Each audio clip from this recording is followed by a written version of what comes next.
نحمدہ ونصلی علی رسول الکریم اما بعد۔ اللہ جل شانہ کو پوری کائنات کے اندر زمین کے ٹکڑوں میں جو سب سے زیادہ پسندیدہ ٹکڑا ہے وہ مسجد والا حصہ ہے، اور جو آدمی اس مسجد والے حصے کے ساتھ جڑ جاتا ہے تو اللہ جل شانہ کی ذات اس آدمی کے ساتھ محبت کرنا شروع فرما دیتے ہیں۔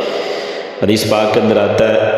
طبرانی شریف کی حدیث ہے، حضرت ابو سعید رضی اللہ عنہ روایت کرتے ہیں کہ رسول اللہ صلی اللہ علیہ وسلم نے ارشاد فرمایا، جو شخص مسجد سے محبت رکھتا ہے تو اللہ جل شانہ اس آدمی سے محبت فرماتی ہیں۔ یعنی اللہ جل شانہ کی ذات کی محبت کو حاصل کرنے کا آسان طریقہ یہ ہے کہ آدمی مسجد میں آنا جانا شروع کرے، مسجد کے ساتھ پیار کرے،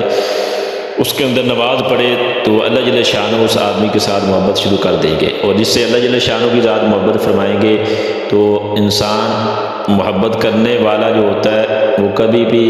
اس کے ساتھ محبت کرتا ہے، اس کو تکلیف نہیں دیتا، تو وہ آدمی اللہ جل شانہ اس آدمی کو کبھی دوزخ میں نہیں بھیجیں گے۔ دوسری حدیث کے اندر اللہ کے نبی صلی اللہ علیہ وسلم نے ارشاد فرمایا کہ مسجد ہر متقی کا گھر ہے، اور اللہ تعالیٰ نے اپنے ذمے لیا ہے کہ جس کا گھر مسجد ہو اسے اللہ جل شانہ کی ذات آرام دے گا، اس پر رحمت کرے گا، پل صراط کا رستہ اس کے لیے آسان کر دے گا، اپنی رضا نصیب کرے گا، اور اللہ جل شانہ کی ذات اسے جنت میں داخل کرے گا۔ یہ بھی اس مسجد کے فضائل ہیں کہ جو مسجد کو اپنا گھر بنائے گا تو نمازیں پڑھے گا تو اللہ جل شانہ اس کو اتنے زیادہ انعامات اللہ جل شانہ فرماتے ہیں۔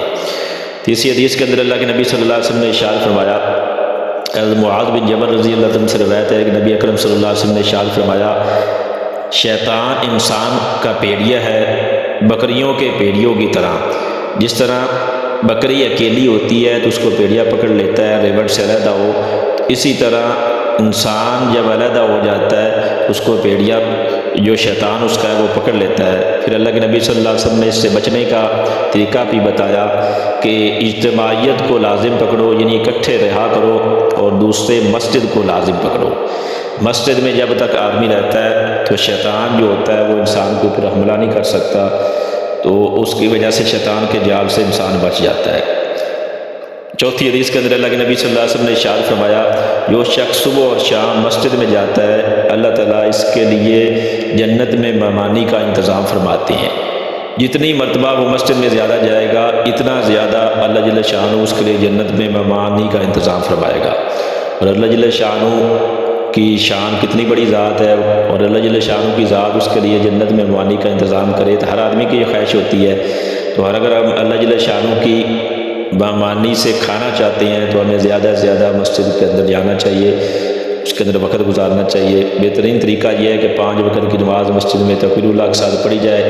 ذکر اذکار تلاوت کے ساتھ مسجد کے ساتھ محبت رکھی جائے، تو انشاءاللہ اس مسجد کے ساتھ پیار محبت کی وجہ سے ہمارے دنیا کے مسائل بھی حل ہوں گے، اور آخرت کے ساری کاٹیاں جو ہوگی وہ اس مسجد کی برکت سے اللہ جل شانہ کی ذات ہمارے دور فرمائے گا۔ تو اللہ جل شانہ کی ذات سے دعا ہے کہ اللہ جل شانہ میں مسجد کے ساتھ پکی سچی الفت اور محبت نصیب فرمائے۔ وآخر دعوانا ان الحمدللہ رب العالمین۔